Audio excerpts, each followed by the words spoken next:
Hi friends, मैं Vijay Kumar Arnav study hub में आप सभी का एक बार फिर से स्वागत करता हूं।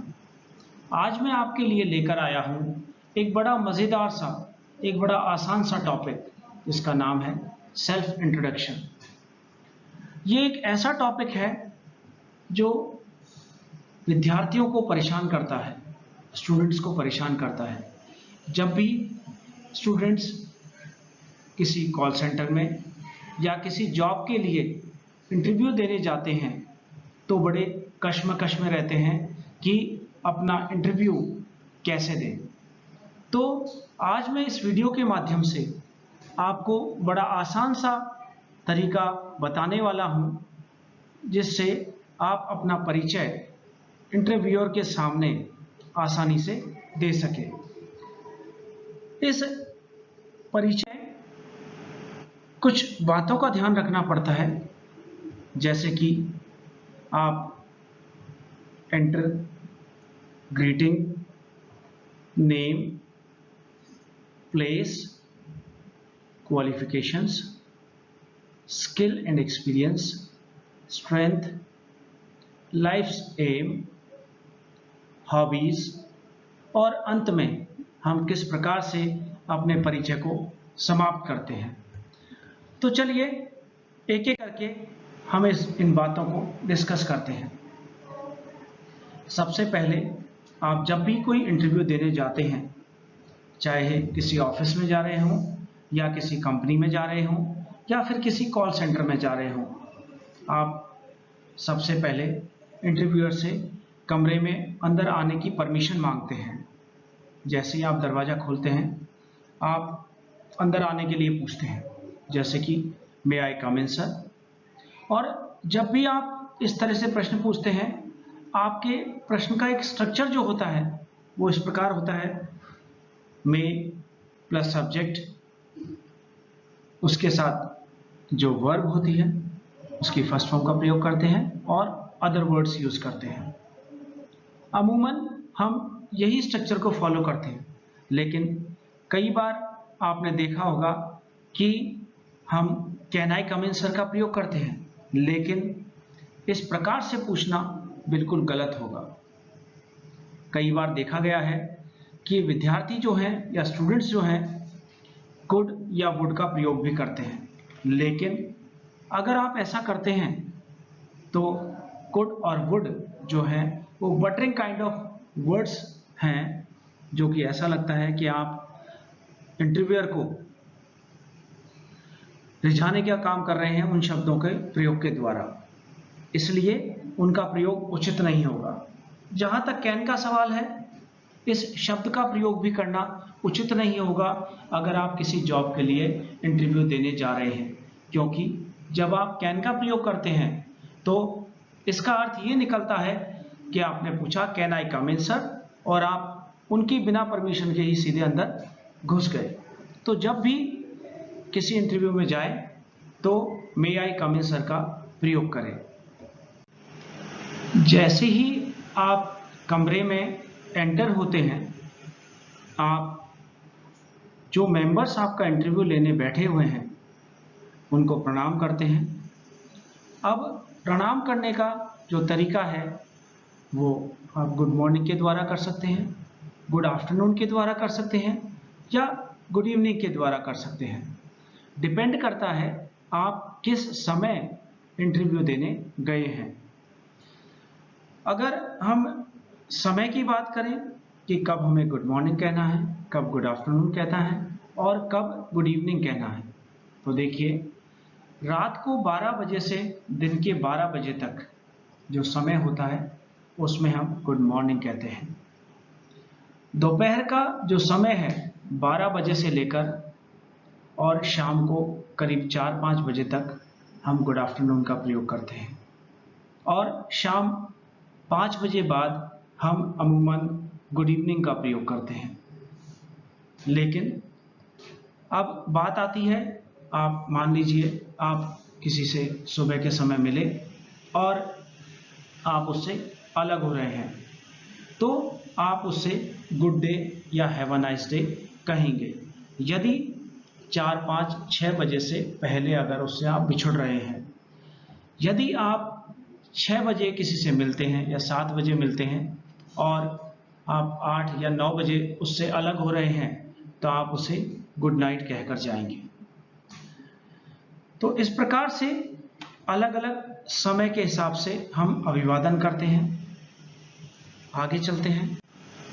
तो देखिए, आपने कमरे में प्रवेश किया। प्रवेश करने के बाद आपने अंदर एंट्री के बाद आपको वहाँ बैठने के लिए बोला गया और बैठने के बाद आपसे उन्होंने ये प्रश्न किया कि tell me something about you या गिव योर सेल्फ इंट्रोडक्शन। तो आप अपना इंट्रोडक्शन किस प्रकार देंगे। जैसे ही आपसे कहा जाता है कि आप अपना परिचय दीजिए, सबसे पहले आप अपना नाम बताएंगे।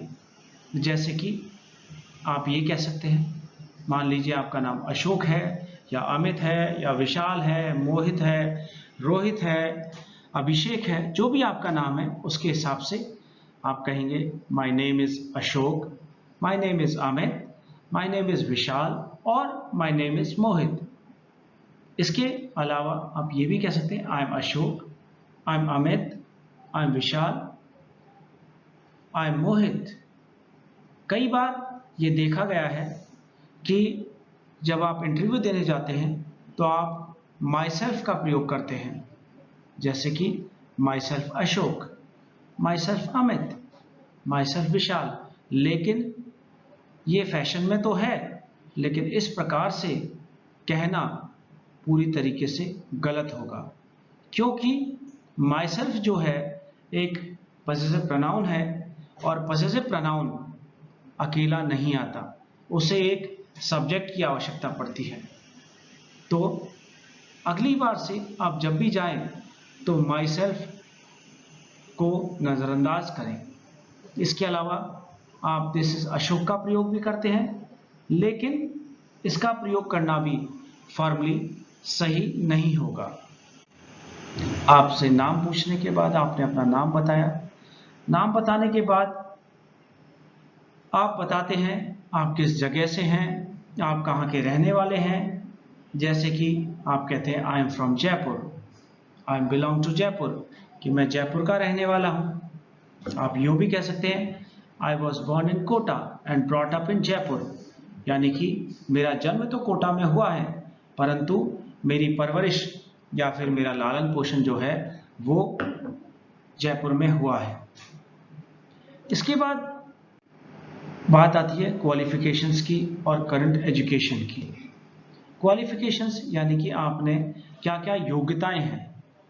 जब योग्यताओं की बात करते हैं तो आप जो भी एजुकेशन या जो भी कोर्सेज कर रहे हैं उनके बारे में आप बताते हैं। जैसे कि I am about to graduate, यानी कि आपकी ग्रेजुएशन पूरी नहीं हुई है अभी तक और आपकी ग्रेजुएशन पूरी होने वाली है, तो आप यूँ कहेंगे I am about to graduate. या फिर आप यूँ कह सकते हैं कि I am pursuing my graduation, यानी कि मैं अपनी ग्रेजुएशन कर रहा हूँ, यानी कि निरंतर आप अभी तक ग्रेजुएशन कर रहे हैं। इसके अलावा अगर आपने ग्रेजुएशन कंप्लीट कर ली है तो आप अपनी अपनी फील्ड के बारे में बता सकते हैं कि किस फील्ड में आपने ग्रेजुएशन की है।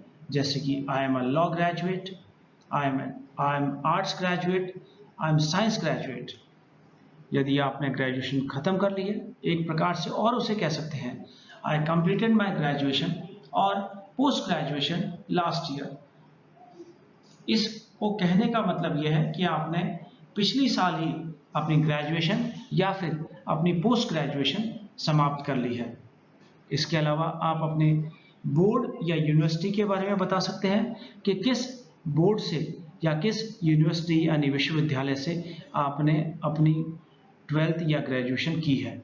जैसे कि I completed my 12th from CBSE board और हरियाणा बोर्ड और अजमेर बोर्ड और राजस्थान बोर्ड। या फिर I completed my graduation from Rajasthan university और कोटा यूनिवर्सिटी और दिल्ली यूनिवर्सिटी। क्वालिफिकेशंस और एजुकेशन बताने के बाद बात आती है स्किल्स की। और एक्सपीरियंसेस की। तो स्किल्स की हम बात करते हैं, यानी कि आपके अंदर क्या कुशलता है किन बातों को लेकर, और आपके पास कितना अनुभव है। आपके पास अनुभव है या फिर आप अनुभवहीन हैं, यानी कि कई बार बिल्कुल आप फ्रेशर हैं और आप किसी इंटरव्यू को फेस करने पहुंच जाते हैं। तो आप किस प्रकार से कहेंगे? अगर आपके पास कोई एक्सपीरियंस नहीं है तो आप अपना के बारे में इस तरह बताएंगे, आई एम अ फ्रेशर, कि मेरे पास कोई अनुभव नहीं है, मैं इस जॉब के लिए पूरी तरीके से नया हूं। I have 2 years of experience in web designing और कंप्यूटर साइंस। अब ये जो ईयर्स का बात कर रहे हैं हम लोग, वो 2 साल का एक्सपीरियंस भी हो सकता है, 3 साल का भी हो सकता है, 4 का भी हो सकता है और 5 साल का भी हो सकता है। अब जहां तक एक्सपीरियंस की बात है, वो भी अलग अलग फील्ड्स का हो सकता है। जैसे मान लीजिए मैंने यहाँ पर लिखा है वेब डिजाइनिंग या कंप्यूटर साइंस। इसके अलावा भी आपके पास और किसी जॉब का या किसी चीज़ का एक्सपीरियंस हो सकता है। इसके अलावा जैसे कि आपके पास वर्क एक्सपीरियंस होता है, जैसे कि मान लीजिए आपके पास किसी एमएनसी में काम करने का एक्सपीरियंस है, किसी फैक्ट्री में काम करने का एक्सपीरियंस है, एज अकाउंटेंट आपके पास काम करने का एक्सपीरियंस है।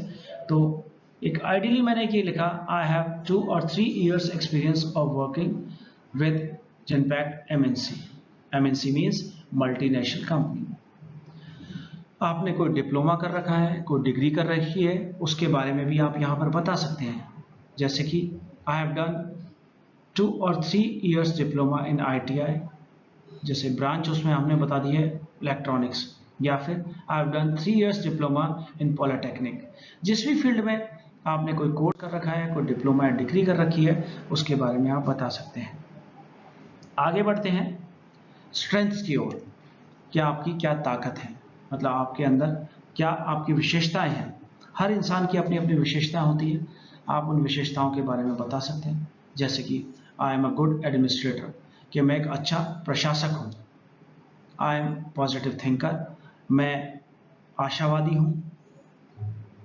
और I am a good communicator, मेरा संवाद करने में बहुत ही अच्छा है, यानी कि मैं एक अच्छा संवादक हूँ। तो इस प्रकार से आप अपनी स्ट्रेंथ बताने के बाद आप अपने जीवन के लक्ष्य के बारे में बताएंगे कि आपका जीवन का लक्ष्य क्या है। डिपेंड करता है यह अलग अलग सिचुएशंस पे, अलग अलग परिस्थितियों पे, कि आपका जीवन का लक्ष्य क्या है। जैसे आप कह सकते हैं, I want to be an IAS officer, a good teacher, या फिर the aim of my life is to be a good teacher, a customs inspector, RAS officer और मोटिवेटर। डिपेंड करता है आपके जीवन का लक्ष्य क्या है, इसके बारे में बता सकते हैं। अब बात करते हैं हॉबीज की। देखिए, ये एक पुराना फैशन हो चुका है कि हम सिर्फ हॉबी लिखते थे, क्योंकि सिस्टम चेंज हो चुका है। धीरे धीरे जहाँ तक लोगों की पहले सिर्फ एक हॉबी हुआ करती थी, अब लोगों की अलग अलग हॉबीज हो चुकी हैं, यानी मोर देन अ हॉबी। अब सभी को अलग अलग चीज़ें पसंद हैं। पहले ऐसा हुआ करता था कि लोगों को सिर्फ एक चीज़ पसंद हुआ करती थी, लेकिन अब लोग मल्टी टैलेंटेड हो गए हैं, तो एक से ज़्यादा चीज़ें भी लोग पसंद करते हैं। तो इसलिए हॉबी के स्थान पर हम लोग हॉबीज़ का प्रयोग करते हैं। जैसे कि सबकी अलग अलग हॉबीज़ होती हैं।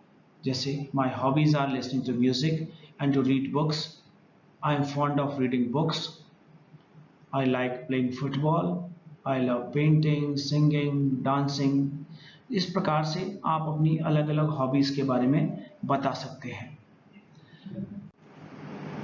तो इस प्रकार से आप अपना परिचय दे सकते हैं और इंटरव्यूअर जो है वो आपको सुनता है, आपकी चीज़ों के बारे में सुनता है, और जब आपका इंट्रोडक्शन चरम सीमा की तरफ हो, यानी कि अंत की ओर हो, तो आप इस तरह से आपके परिचय का अंत करेंगे। जैसे that's all about me, thank you, ये बस यही मेरे बारे में सब कुछ है, या फिर दैट्स ऑल, थैंक यू। तो इस प्रकार से हम अपना इंट्रोडक्शन पूरा करते हैं। तो दोस्तों, मैंने एक छोटी सी कोशिश की है आपको अपना इंट्रोडक्शन देना सिखाने की। आशा करता हूं ये वीडियो आपको ज़रूर पसंद आया होगा। तो जल्द ही मिलेंगे एक नए वीडियो के साथ। तब तक धन्यवाद।